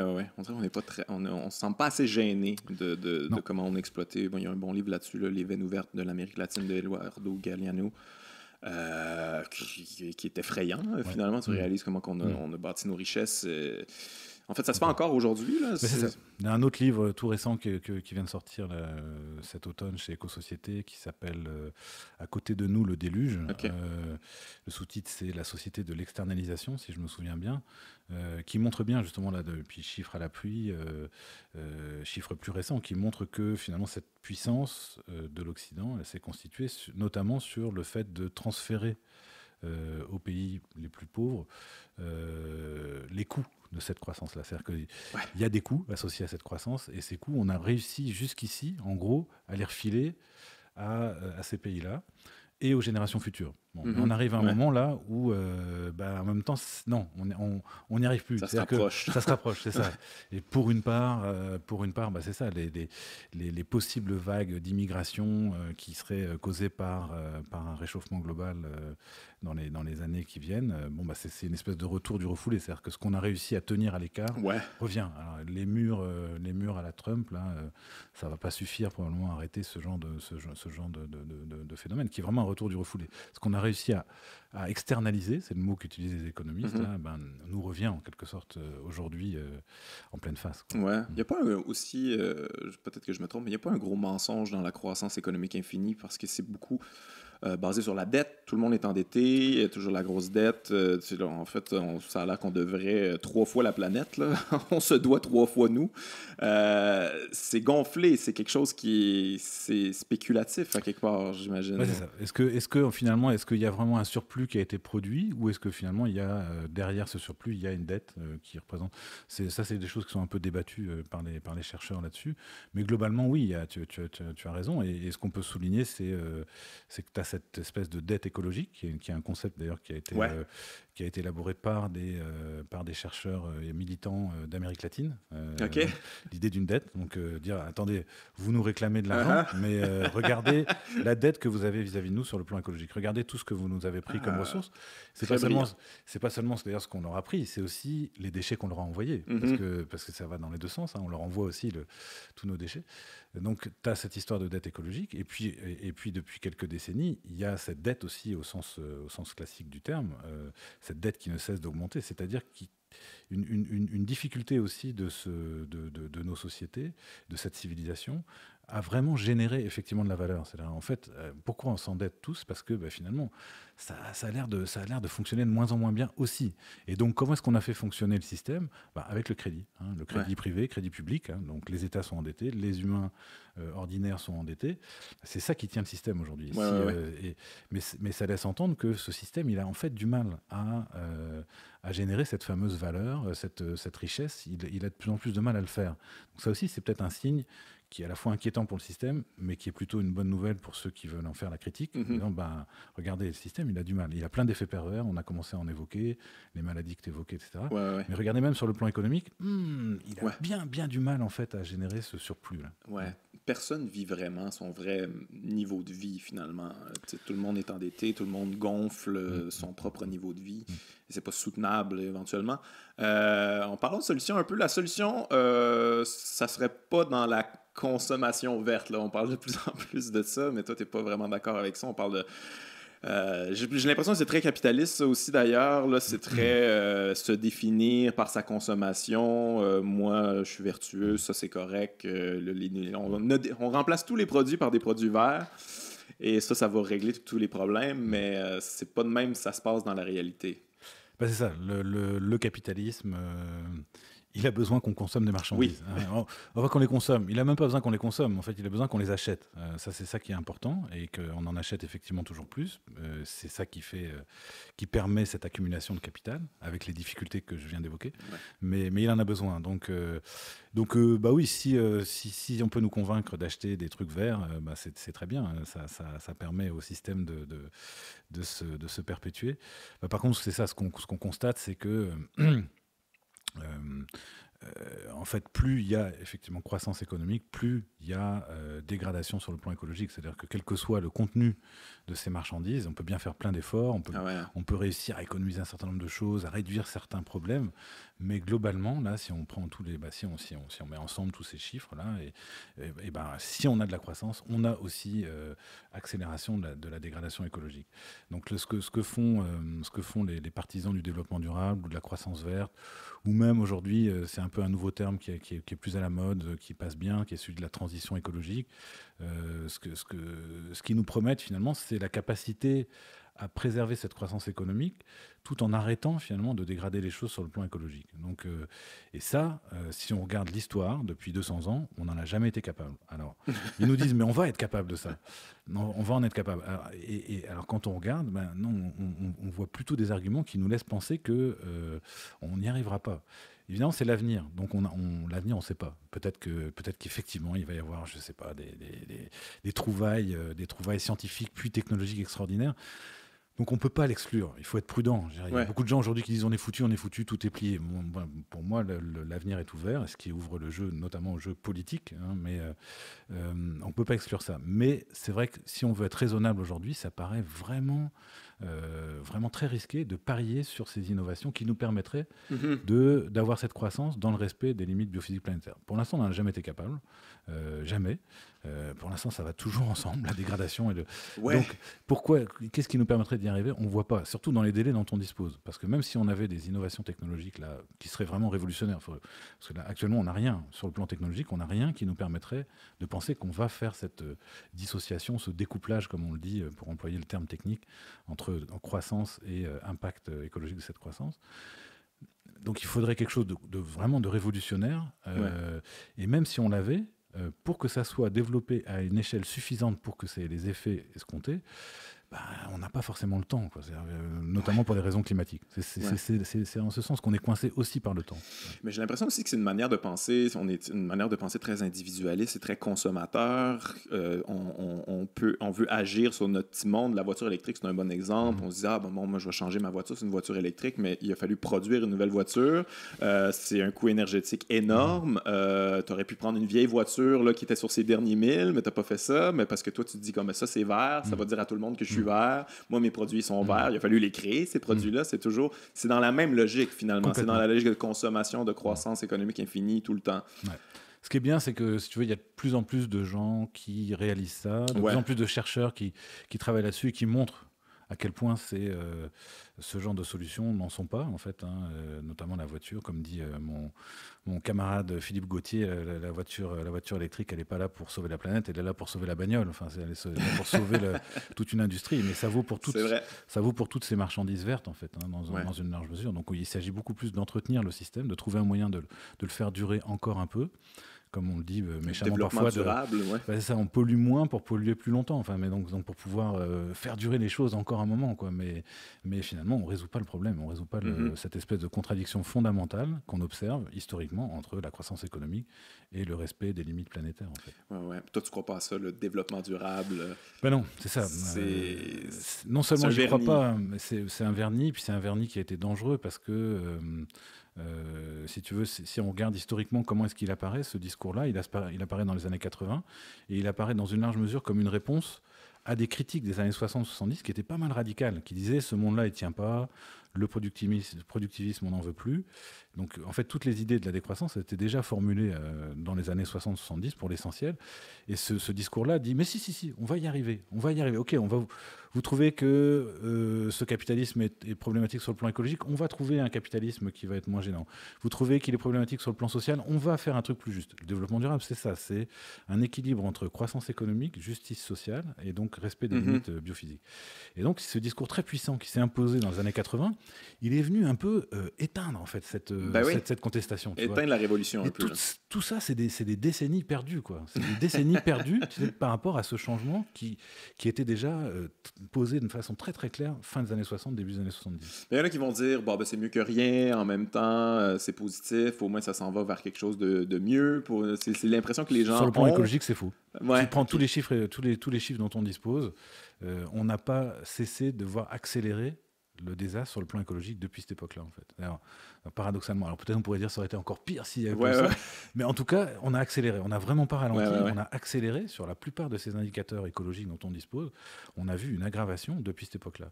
Donc c'est venu, en fait, ce que je dis souvent, c'est une espèce d'anxiolytique sur le plan psychologique et puis de contre-feu sur le plan politique, quoi. On est venu étouffer ça, en fait. Et d'où le fait qu'on est parfois presque plus critique avec des gens qui vont défendre le développement durable qu'avec un Harper qui dit on continue comme avant, on s'en fout. Parce qu'il y a quelque chose de fallacieux et de dangereux dans le discours du développement durable, où aujourd'hui, d'une certaine transition écologique, on endort en fait. On va l'avoir, la solution. Mais non, on n'a pas la solution. On l'a pas, et on va dans le mur.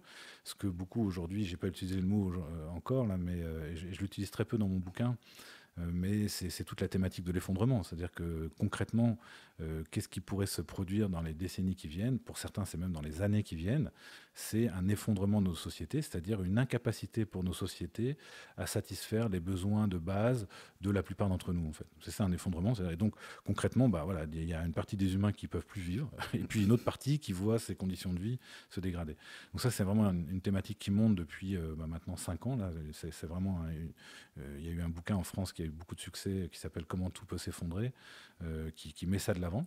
Et puis je pense qu'il faut prendre au sérieux. Enfin, donc on va vers ça. Donc faut réaliser il n'y a rien actuellement en termes de développement durable, de croissance verte ou d'économie circulaire qui nous évite cet effondrement. On va vers ça, potentiellement. Mais toi, même que tu avances quelque chose que j'ai trouvé surprenant, que tu disais que plus on est efficace dans certains produits, plus on consomme, finalement. C'est ça. C'est un exemple du charbon, je pense. C'est ça. Ouais. Oui, je te remercie de souligner ça. Pourquoi est-ce qu'on peut penser... Enfin, comment est-ce qu'on peut expliquer le fait que on n'a jamais été capable de dissocier la croissance de la dégradation sur le plan écologique? Et comment est-ce qu'on peut penser qu'on n'y arrivera pas? C'est notamment à cause de ce phénomène qu'on appelle le phénomène des effets rebonds, ou aussi le paradoxe de Jevons. Jevons étant un économiste, c'est très, très, très intéressant à utiliser dans cette discussion parce que c'est un vrai économiste qui est un des fondateurs de l'économie moderne, celle qu'on enseigne à l'université, qui n'est pas du tout un marxiste, pas du tout un gauchiste, pas du tout un écologiste, mais qui a dû rédiger un rapport sur l'avenir du charbon donc au Royaume-Uni, donc au milieu du 19e siècle. Rapport dans lequel il devait répondre à la question comment est-ce qu'on va faire dans l'avenir avec le charbon? Comment est-ce qu'on va s'en sortir? Parce que le charbon, c'est pas un truc illimité. Et Jevons donc se pose cette question et observe que finalement, plus on progresse dans l'usage du charbon, plus on a des machines à vapeur qui sont efficaces, c'est-à-dire elles sont capables de faire le même travail avec moins de charbon, et plus on consomme de charbon. Donc c'est contre-intuitif, d'où l'idée de paradoxe. Et en fait, ce phénomène, donc, on l'observe partout. C'est-à-dire dès qu'il y a un gain d'efficacité dans l'usage d'une ressource quelconque, ça a tendance à se traduire par, en partie, finalement, l'économie qu'on aurait pu réaliser, on ne va pas la réaliser complètement. Parfois, c'est même pire, c'est-à-dire qu'on va même consommer plus que ce qu'on consommait avant. Pour une raison qui est relativement simple à sentir, au moins intuitivement, c'est que finalement, cette ressource, elle nous coûte objectivement moins cher. En fait. Son prix implicite, il diminue avec grâce à si j'ai une bagnole qui est plus efficace, si le prix de l'essence reste le même, de fait, ça me coûte moins cher en essence. Quoi. Et donc, j'ai une petite incitation à rouler plus, ou rouler plus vite. Ouais. Ou alors, si je suis satisfait de ma bagnole et de ce que j'en fais, j'économise de l'argent sur l'essence. Qu'est-ce que je fais avec cet argent? Si je le dépense dans quelque chose qui est consommateur d'essence, par exemple un billet d'avion pour aller en vacances, j'ai bousillé mon économie de carburant. Et donc en fait, ça c'est à une échelle microéconomique, mais si on essaye de saisir toutes les implications de ce problème-là, mais à une échelle sociétale, c'est gigantesque en fait. Et donc, ça explique en partie pourquoi, même quand on fait des gros gains d'efficacité, c'est-à-dire même quand on fait des gros progrès techniques, finalement, ça se traduit pas par des économies suffisantes en termes de ressources. Et puis ça vaut non seulement pour des gains d'efficacité technique au sens restreint du terme, mais ça vaut aussi sur la création de nouveaux services dont on pourrait attendre aussi qu'ils viennent soulager les choses sur le plan écologique. Par exemple, l'autopartage, le covoiturage. On s'est rendu compte en France notamment, où ils ont un service de covoiturage qui est très efficace, que finalement ça produisait l'effet inverse. C'est-à-dire le covoiturage, on se dit c'est bien, on partage les bagnoles, ça fait moins de bagnoles sur la route, donc on fait des gains sur tous les plans, quoi. On a moins de voitures, moins de pollution, et en fait non, c'est-à-dire que ça c'est tellement efficace que justement ça a amené vers ce service des gens qui auparavant utilisaient les transports en commun ou ne voyageaient pas. Donc ça c'est plus facile. Là, on est espèce d'effet pervers. Là, il y avait, je pense, que c'était Radio-Canada qui il y a 10 jours publié un article sur les effets de Uber à Toronto. Uber, là où il est bien implanté, a tendance à augmenter le trafic dans les villes au lieu de le réduire.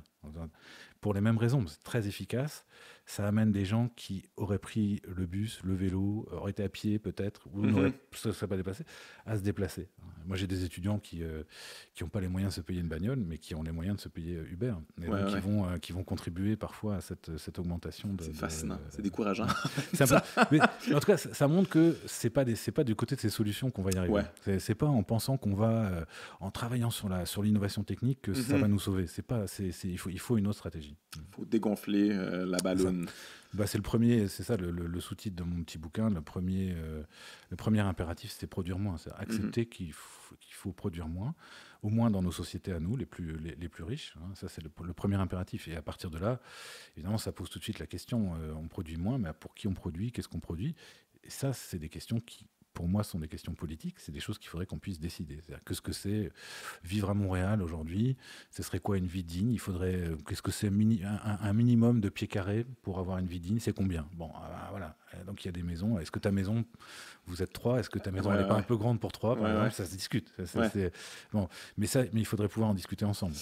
D'où le partager. Et le décider ensemble.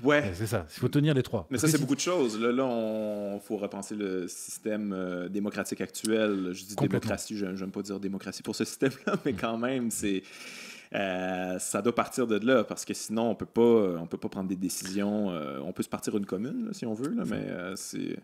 Entièrement d'accord avec toi. En fait, c'est le grand risque. Souvent, on dit, les décroissants, vous voulez une dictature verte, vous êtes pour un totalitarisme écologique. Justement, c'est ce qu'on veut éviter. Parce que c'est ce vers quoi on va. C'est-à-dire qu'il y a un moment où les choses vont aller tellement mal qu'on va avoir effectivement des autorités qui vont dire, toi, t'as ça, mais on décide pour toi. C'est fini. Bon, pire que maintenant. Bon, mais c'est déjà pas brillant. Et je suis d'accord avec toi pour dire que utiliser le qualificatif démocratique est complètement abusif, mais ça pourrait être pire. Et c'est ce qu'on veut éviter. D'où vraiment la nécessité de mettre de l'avant aussi une révolution démocratique, ce que tu suggères. Enfin, donc considérer que ces questions-là sont des questions éminemment politiques. C'est pas à des dirigeants salariés ou à des actionnaires de décider ce qui doit être produit. C'est collectivement de quoi on a vraiment besoin, minimalement, pour avoir une vie correcte, et comment est-ce qu'on répartit ça? C'est ces choses-là. Alors après, on a la fameuse expérience des pays socialistes, où ils se sont posés cette question-là et ils ont donné une réponse archi-centralisée, imposée par une autorité centrale, et on a vu ce que ça a donné. Ouais, mais c'est important de le préciser, ça, quand même, parce que j'imagine que tu dois souvent te faire traiter de communiste avec ça. C'est l'insulte suprême. C'est ça. T'es un communiste, ça c'est réglé, c'est pas bon. On t'écoute plus. C'est ça qui est arrivé, le goulag, puis tout ça. On t'écoute plus, c'est fini.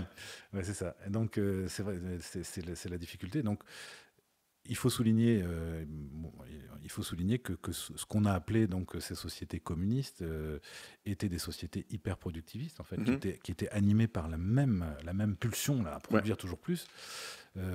Et donc c'est évidemment pas ce modèle qu'on met de l'avant.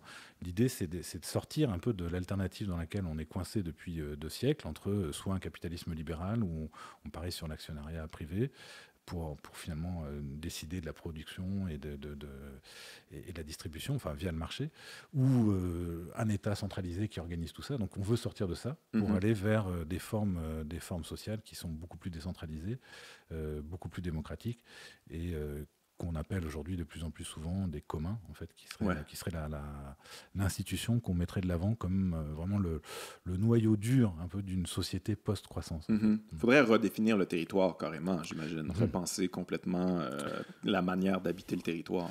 Mais je me dis, ce serait intéressant de travailler sur le Québec là-dessus, parce que en France, il y a un travail de centralisation qui est plus vieux, certainement. Mais le Québec, même il y a 100 ans, j'imagine, enfin, ça devait être complètement une autre organisation où on avait finalement des Québec, j'imagine, enfin des territoires relativement autonomes avec une... en fait, en voyageant à travers le Québec, je fais beaucoup de spectacles, puis souvent, pas toutes les régions, puis pas toutes les villes, les villages du Québec, mais souvent, une ville ou un village existe parce que il y avait une industrie là, on s'est déplacé là, on travaille pour l'industrie, là, l'industrie s'en va. On ne s'est pas organisé autrement, puis on est mal pris. Là, oh mon Dieu, il n'y a plus de job. Qu'est-ce qu'on fait? On laisse tout ça mourir, mais on ne s'est pas organisé. Il n'y a pas eu de commun. Il y a pas eu de... On n'a pas essayé de penser le territoire de cette manière-là. On n'a pas cette expérience-là. J'ai l'impression. C'est l'observation que j'ai faite. Je pense que tu as raison. Quand je dis 100 ans, c'est effectivement c'est encore trop proche. On est déjà dans un Québec industriel qui est... comme dit Alain Deneau, qui est une colonie en fait, dans lequel on va extraire un certain nombre de ressources. Une fois que c'est fait, on laisse tomber, on laisse filer. Tu as raison. Il faudrait remonter un peu plus loin dans le passé, mais où on aurait quand même, j'imagine, une région de l'Amérique du Nord qui fonctionnerait effectivement sur la base plutôt de micro-régions, avec une relative autonomie par rapport à un centre.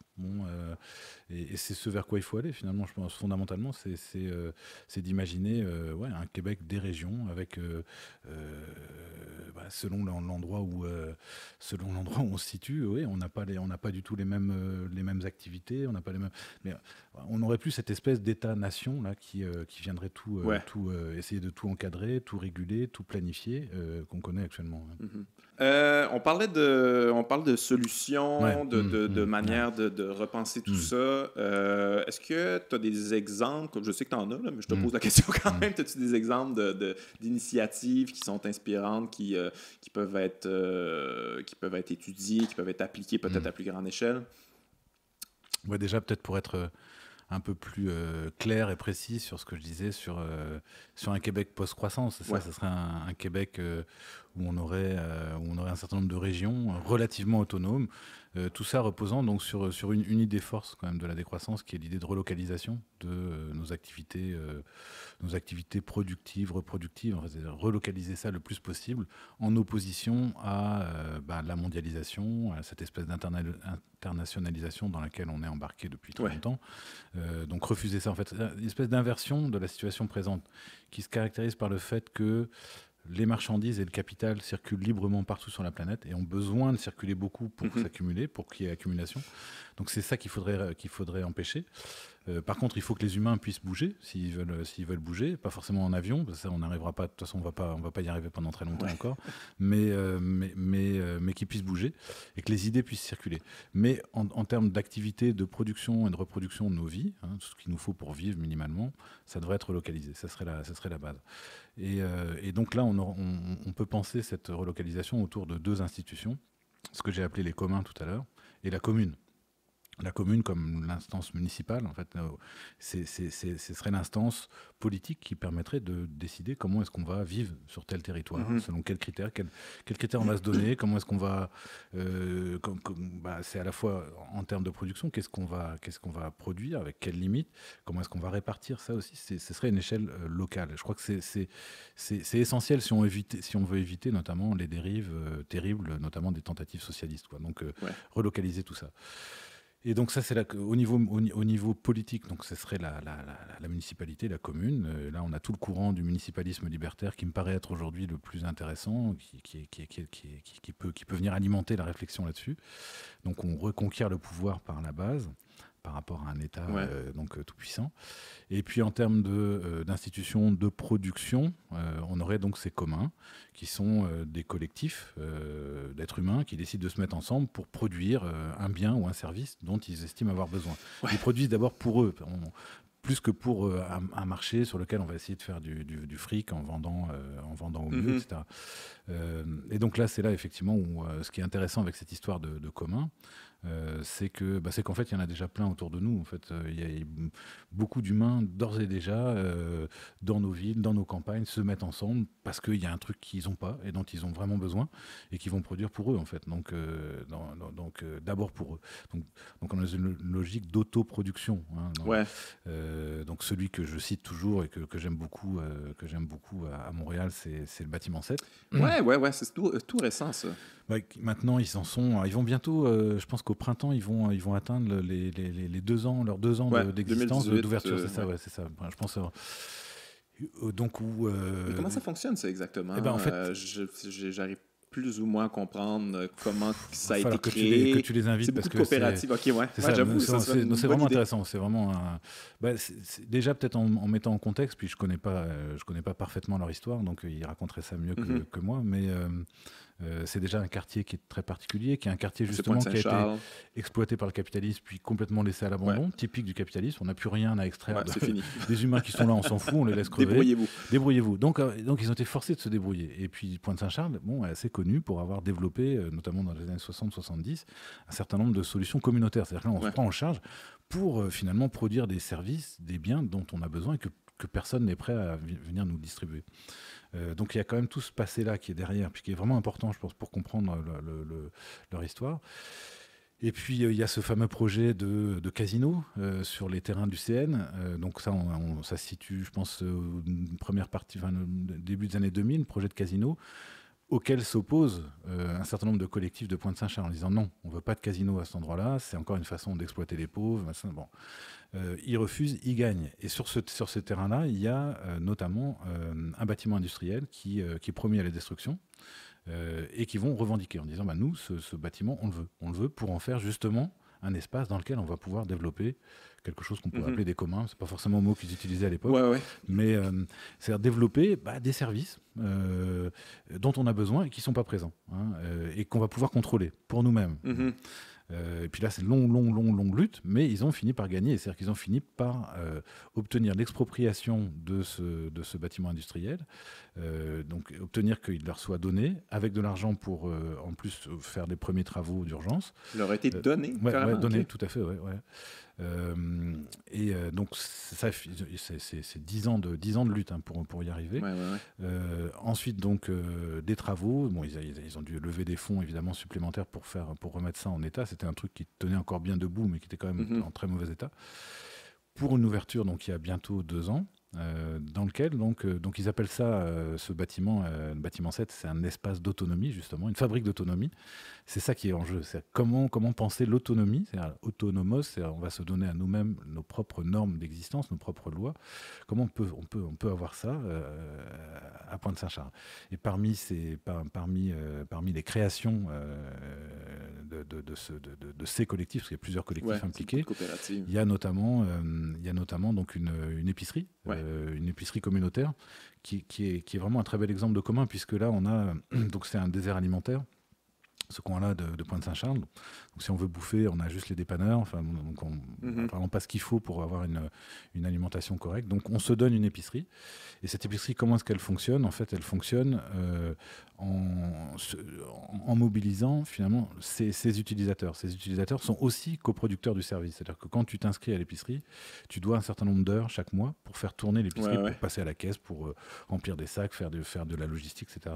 Donc, c'est là où tu sors de cette logique marchande classique, où finalement on se donne à nous-mêmes un système dont on a besoin. Donc voilà pour moi un très bel exemple. Mais c'est très inspirant. C'est le fun de savoir que ça existe. On dirait qu'on pense pas souvent comme ça, participer au commun. Quand tu es mettons, tu habites dans un village, tu vas manger, tu vas aller au Tim Hortons, tu as besoin d'acheter, tu vas aller au supermarché, puis ça, tout est toujours extérieur à la communauté. On donne toujours notre force de travail puis notre argent à l'extérieur. On pourrait la garder entre nous autres puis juste échanger notre force de travail, nos services et tout ça, nos capacités puis nos qualités,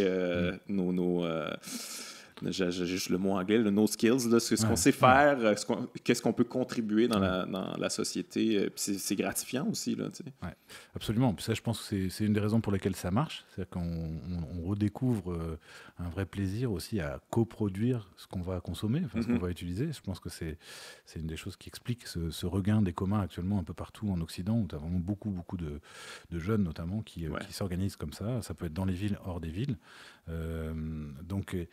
Oui, je pensais à quelque chose, j'ai une idée qui m'est venue en t'écoutant, mais qui m'est sortie de la tête, elle nous reviendra après.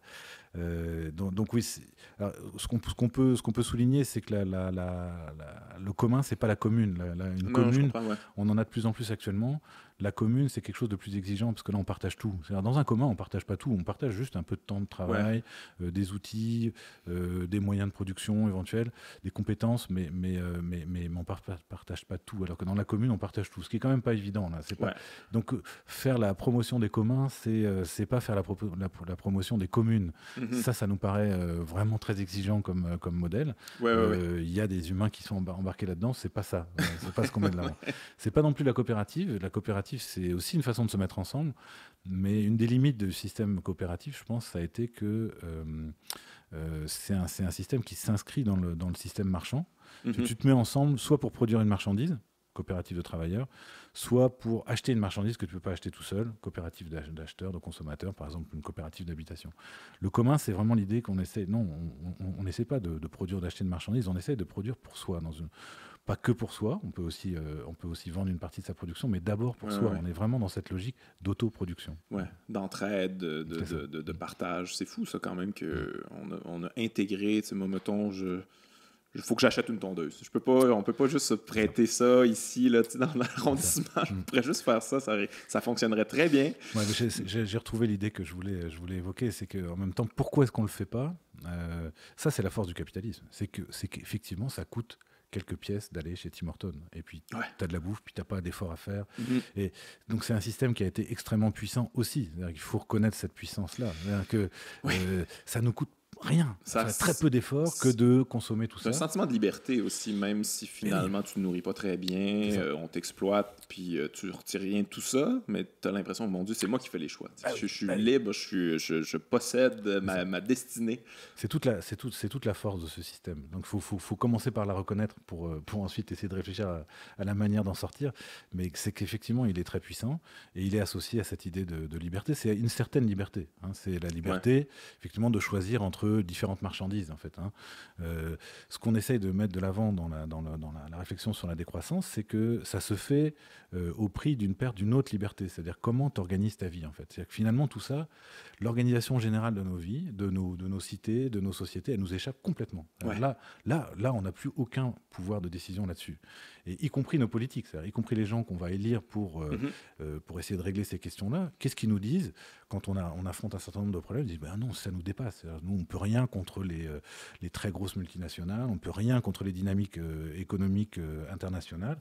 On est coincé. Et puis je pense qu'il y a en partie de la mauvaise foi, mais il y a aussi la reconnaissance d'une vraie contrainte, de vraies contraintes sur lesquelles on n'a pas de prise. Donc, oui, il y a eu certains gains de liberté, au sens où tu viens de le dire, mais ça s'est fait au prix de pertes énormes, et de plus en plus grandes, sur une autre façon, sur un autre territoire, qui est celui de la possibilité de décider de comment on va vivre, en fait. Ça, collectivement, ces décisions nous échappent dans une large mesure. Alors, en plus, je te dirais, c'est aussi pour ça que le discours de décroissance est en train de monter, c'est qu'il y a cette distinction entre les deux libertés, mais même sur le terrain de la liberté, ce que j'appellerais la liberté libérale, c'est-à-dire j'ai le choix de la marchandise que j'achète, même sur ce terrain-là, en fait, c'est en train de se retourner de plus en plus contre nous, puisque, oui, par exemple, je peux décider d'aller où je veux, quand je veux, et donc je m'achète une voiture pour ça. Mais si on s'achète tous une voiture, et si on utilise tous une voiture, on est tous coincés. Bon. Et ça, ça vaut pour les voitures, mais ça vaut pour la plupart aujourd'hui de nos consommations. C'est-à-dire que cette promesse de liberté, elle est aussi en train aujourd'hui de buter sur la limite, tout simplement, la saturation, la saturation que génère ce système. Donc il est en train là aussi, un peu de se retourner contre lui-même. Mais j'ai l'impression qu'au niveau des décisions, cette espèce de perte de liberté-là, on en souffre un peu moins parce qu'on se fait beaucoup dire que finalement, faites confiance aux experts, ça va aller, vous connaissez pas ça de toute manière. Puis on a l'impression aussi que tout d'un coup, il faut prendre des décisions, puis il faut être impliqué, puis il faut être au courant, puis il faut repenser le monde dans lequel on vit. Là, les gens, ils deviennent stressés parce qu'ils sont pas habitués, ils n'ont pas pensé à ça, puis tout d'un coup, oh mon Dieu, c'est trop, là, moi j'aime mieux déléguer, puis ça me va, là, moi ce système-là, je suis pas un expert, je connais rien. Là. Je crois que tu mets vraiment le doigt sur un truc important, c'est assez effrayant. Et comme tu l'as dit, on n'est pas habitué.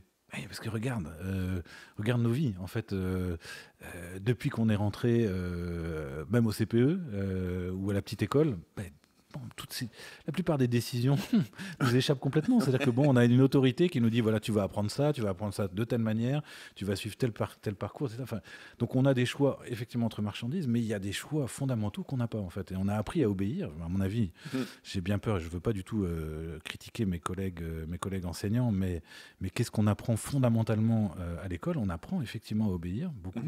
On apprend à respecter un horaire, à respecter des règles, des principes, et on apprend à consommer en fait un savoir qui nous vient d'une autorité. Et donc on n'est pas du tout dans cette prise d'habitude là, de dire non, c'est mes affaires, c'est moi qui dois en décider. Au moins participer à la décision. Je peux peut-être pas décider de tout souverainement, mais y participer. Et ça, c'est des choses qui sont pratiquement absentes de notre éducation dès le plus jeune âge. Et donc c'est ça qu'il s'agit de remettre de l'avant, c'est cette exigence-là. Mais c'est pas facile parce qu'on n'y est pas habitué, et puis c'est pas facile aussi parce que ça demande du boulot, comme tu l'as un peu suggéré. Mais comme disait un philosophe grec, là, Thucydide, il faut choisir, quoi, se reposer ou être libre, quoi. Si on veut vraiment être libre, c'est du boulot. C'est vrai. Et c'est vrai que le capitalisme nous dit regardez, je m'occupe de tout. Bon, ok, c'est vrai, c'est reposant, mais pendant ce temps-là, il décide de tout en dehors de nous, quoi. Ouais. Il y a un petit côté anarchiste ici, quand même. Complètement. Bah oui, je pense que... Enfin, pas complètement. En fait, il y a un débat chez les décroissants. Tu as vraiment les deux courants. Tu as des gens qui continuent à penser que l'État reste une institution centrale qui pourrait nous aider à amorcer ce virage dont je parlais tout à l'heure. Et c'est vrai qu'on a une institution qui est assez puissante, qui permet d'imaginer une espèce de transformation sociale. Sauf qu'on a aussi le passé qui nous dit oulala, quand l'État est au service du capital quand même. Là. Historiquement, c'est clair. Bah oui, c'est ça. Donc moi, je fais plutôt partie de ceux qui réagiraient comme toi en disant peut-on vraiment sérieusement compter sur l'État pour faire cette transition? Moi, j'y crois pas trop. Mais c'est vrai qu'il y a ça pose un tas de problèmes. Quand j'évoquais tout à l'heure le projet d'une relocalisation autour de municipalités, ça suppose de penser la collaboration entre municipalités, par exemple. Bon, comment tu règles ça? C'est là que c'est intéressant d'avoir une entité au-dessus qui vient régler des conflits, par exemple. Bon, c'est pas simple. C'est pas simple de pousser cette logique-là jusqu'au bout. Où je me souviens d'un petit village québécois où dans un festival, le festival Virage, pour ne pas le nommer, très, très intéressant, un festival où on justement réfléchissait à cette fameuse transition. Je me souviens d'un agriculteur qui disait moi finalement j'ai des problèmes dans mon village et j'en ai tellement que j'ai reçu des menaces de mort. Je suis bien content d'avoir la GRC, c'est-à-dire justement une autorité fédérale là, qui peut intervenir pour régler mes problèmes. Donc c'est pas si simple. Mais sur le fond, j'aurais le même réflexe que toi, ce serait d'avoir une position plus anarchiste.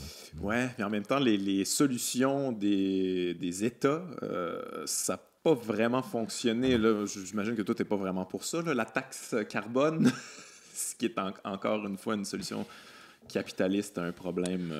Ouais, en même temps, faire payer des gens qui utilisent une ressource qu'on veut essayer de protéger, pourquoi pas? C'est-à-dire que, sauf qu'on se rend compte là aussi assez vite des limites de l'exercice dans nos sociétés de croissance. Tu vois, on a eu l'exemple avec Trudeau l'été 2018. Son projet de taxe carbone. Les grands émetteurs qui étaient visés par ce projet sont allés voir Trudeau et ses ministres pour dire votre projet va nous fragiliser. Notre compétitivité sur le plan économique va être affectée par cette taxe. C'est pas raisonnable de faire ça parce que finalement c'est des capitaux, c'est de l'argent, dans les coffres du Trésor public qui va disparaître. C'est des salariés qui vont perdre leur boulot, donc des gens qui vont être mécontents. C'est là où on peut remettre de l'avant justement cette nécessité de croissance qui serait menacée par la taxe carbone. Donc si on fait une taxe carbone tout en disant on veut garder la croissance, là on retombe sur cette contradiction que je prends depuis le début, quoi. C'est ça. Mais c'est quand même assez particulier aussi de penser la pollution en termes de marchandises. Finalement, c'est qu'un bien que tu peux te procurer. Polluer, c'est disponible, c'est pas interdit. Il faut juste que tu payes. C'est ça. Si je suis riche, je peux. Si je suis pas riche, tant pis pour moi. C'est particulier. Les États ont pas n'ont pas réglé grand-chose. Là. Je pense à la COP. Je me rappelle plus, on est rendu à combien. Là? Ils se réunissent tout le temps. Ils prennent tout l'avion, puis ils se réunissent. Puis je ne sais pas de quoi qu'ils jasent, là, finalement, mais ça n'a pas donné grand-chose, j'ai l'impression. Ben non, c'est ça. Pour l'instant, effectivement, on privilégie encore ce régime de croissance. On en fait encore un impératif absolu. C'est ça qu'il faut préserver. Alors, on rajoute des qualificatifs. On dit une croissance durable, équitable, tout ça, mais on dit d'abord croissance. C'est un brainstorm de vocabulaire, finalement. Complètement. et puis c'est toujours... ça repose en dernière analyse, si tu veux, sur la conviction qu'on va pouvoir effectivement à la fois respecter, par exemple, nos cibles en matière d'émissions de gaz à effet de serre et la croissance, qu'on peut avoir les deux. Ouais. Là où on va mettre de l'avant, en s'appuyant sur l'histoire et sur un certain nombre d'analyses aujourd'hui, on va mettre de l'avant une contradiction fondamentale. C'est-à-dire, si vous voulez la croissance, acceptez que ça va être la poursuite du désastre. Si vous voulez vraiment arrêter le désastre sur le plan écologique, renoncez à la croissance. C'est ça, c'est l'alternative qu'on met devant. On veut jouer sur les deux tableaux et c'est là où ça ne va pas. Maintenant, on peut vouloir continuer en espérant que ça va passer. C'est ce que font finalement objectivement la plupart de nos dirigeants aujourd'hui, économiques et politiques. Mais nous, ce qu'on met de l'avant, c'est cette contradiction fondamentale. Quoi. Ouais. J'ai l'impression que dans l'imaginaire collectif, tranquillement, on fait la transition verte, justement, là, que le pétrole est plus de moins en moins central, que on va développer d'autres énergies, des énergies vertes, puis tout ça, puis que tranquillement, la société va se diriger vers quelque chose de plus durable, finalement, ce qui n'est pas la réalité. Hein. Non, le pétrole est encore en centrale. C'est ça. Là aussi, tu pointes, à mon avis, un élément central aujourd'hui dans le discours. C'est cette idée qu'on pourrait avoir une transition énergétique qui se ferait assez gentiment, sans transformation totale de nos sociétés. Or, non, nos sociétés, ce capitalisme dont on parle depuis le début, il a pu être ce qu'il est aussi parce qu'il s'est appuyé sur les énergies fossiles. Hein. Sans les énergies fossiles, il n'y a pas ce monde qu'on connaît, qu'on a connu. Et si on veut s'en passer, c'est un autre monde qui va apparaître. C'est vraiment un autre monde. On en dépend, mais d'une manière qui est très largement sous-estimée. Quoi. C'est probablement la cause principale de la croissance économique infinie à quelque part. Pour certains auteurs, c'est effectivement ce qu'ils mettent de l'avant. En disant, en tout cas, cette croissance n'a été possible que parce qu'elle s'est appuyée sur ces ressources d'énergie primaire. C'est 80% aujourd'hui, en gros, au moins 80% des machines de la planète qui fonctionnent aux hydrocarbures, c'est-à-dire charbon, pétrole et gaz. Imaginez qu'on pourrait rapidement, en quelques décennies, sortir de tout ça et garder le même niveau de production, la même capacité de production et même finalement continuer à croître. Là, il y a quelque chose apparemment qui ne tient pas. C'est-à-dire, sur le plan physique, quelque chose qui ne fonctionne pas. J'utilise souvent l'exemple en classe. Là, je prends la comparaison entre le Boeing 747 le plus utilisé dans le monde, je ne sais plus quel numéro, et le Solar Impulse, le premier avion à énergie solaire photovoltaïque qui a fait le tour du monde, le Solar Impulse 2. Quand on voit le potentiel, la performance de ces deux avions, là, on voit le gouffre qu'il y a entre ce que nous offre l'énergie solaire versus ce que nous offre l'énergie fossile. Le Solar Impulse, il volait au maximum à 90 km/h de jour, 60 km/h la nuit. Tu n'as plus de soleil, tu fonctionnes sur batterie. Transporter une personne. Je pense qu'il fait le tour du monde finalement en 23 jours de vol effectif, 17 étapes, si je ne dis pas de bêtises. Et puis, il a 72 mètres d'envergure. Donc, le Boeing, c'est 68 mètres d'envergure. Donc, il n'a pas besoin d'une envergure aussi grande, tu vois, parce qu'il a, en fait, à la base, une énergie extrêmement concentrée qui est le pétrole, en fait, un pétrole transformé. Mais il a 600 passagers standard, quoi, et il vole à 900 km/h de moyenne. Quoi. Donc, il fait le tour du monde en 48 heures, c'est fait, 4 étapes, c'est réglé. C'est une puissance extraordinaire. Voilà, c'est ça la puissance de notre monde. S'il faut renoncer à tout ça, c'est pas seulement les avions, mais c'est aussi les bateaux, c'est les femmes. Donc il y a beaucoup de choses qui changent et on ne peut plus fonctionner de la même façon. J'ai l'impression que dans l'imaginaire collectif, le pétrole, c'est une ressource finie. Fait donc éventuellement, on n'en aura plus, puis on va faire la transition, puis tout ça. Mais on découvre finalement il y a plusieurs nouveaux moyens là, d'extraire du pétrole, le gaz de schiste, puis ça devient de plus en plus coûteux au niveau environnemental de soutirer ce pétrole-là de la Terre. Là. C'est ça, mais tu butes sur des limites qui sont en partie économiques, mais même sur des limites physiques. C'est-à-dire qu'il y a un moment où, de toute façon, la quantité d'énergie que tu es obligé de mobiliser pour aller chercher de l'énergie, elle se rapproche tellement de ce que tu retires au final que ça vaut même plus la peine. C'est-à-dire que quand il te faudra un baril de pétrole, l'équivalent d'un baril de pétrole, pour en obtenir un, bah là, il n'y a plus rien. Quels que soient les capitaux que tu mets en route, mais on s'en rapproche avec les sables bitumineux. Bon, ça dépend des calculs, mais enfin, en gros, on estime que c'est du 3 pour 1. Quoi, ça coûte de plus en plus cher. C'est ça, c'est un baril pour 3 barils. Quoi, tu vois, donc, alors qu'on était dans les champs pétroliers américains les plus riches au début du XXe siècle, on était à un baril qui te permettait d'en obtenir 100. Ça, tu vois. Là, c'est un baril qui te permet d'en obtenir 3. Ce qui est un peu ça, j'imagine, le problème en Alberta. C'est un peu pour ça que... C'est ça. Mais par contre, c'est là où justement le jeu des prix vient aussi nous jouer un mauvais tour. C'est que en même temps, ça devient quand même rentable encore. C'est devenu rentable d'exploiter ce genre de ressources pour l'instant. Ouais. Donc, solution, se sortir du pétrole, être dans le communautaire un peu plus, mais concrètement, qu'est-ce que les gens peuvent faire? Je ne veux pas tomber dans la petite responsabilité individuelle, les petits gestes puis tout ça, mais se parler entre nous autres pour partir des projets. Moi, j'ai une coopérative, mais c'est une coopérative de producteurs. Fait qu'on produit des affaires encore, mais c'est difficile de penser à l'extérieur de ça. Si on a une responsabilité, c'est ça, c'est déjà de se poser la question de savoir de quel monde on veut. Est-ce qu'on veut essayer de poursuivre ce monde-là ou est-ce qu'on veut essayer d'en sortir? Ce serait la première question. Moi, j'essaye de montrer qu'il faut en sortir le plus vite possible. Et si on veut en sortir, on en sortira collectivement, pas individuellement. Effectivement. Donc, c'est comment est-ce qu'on s'organise collectivement pour peu à peu bâtir quelque chose qui nous permettrait d'en sortir. Pas en sortir maintenant d'un seul coup, mais par contre au moins de se préparer aussi. C'est-à-dire que tout ce que tu vas développer comme solution pour gagner en autonomie par rapport à ce système, c'est-à-dire développer des compétences, développer des savoirs, développer des modes de coopération qui fonctionnent bien.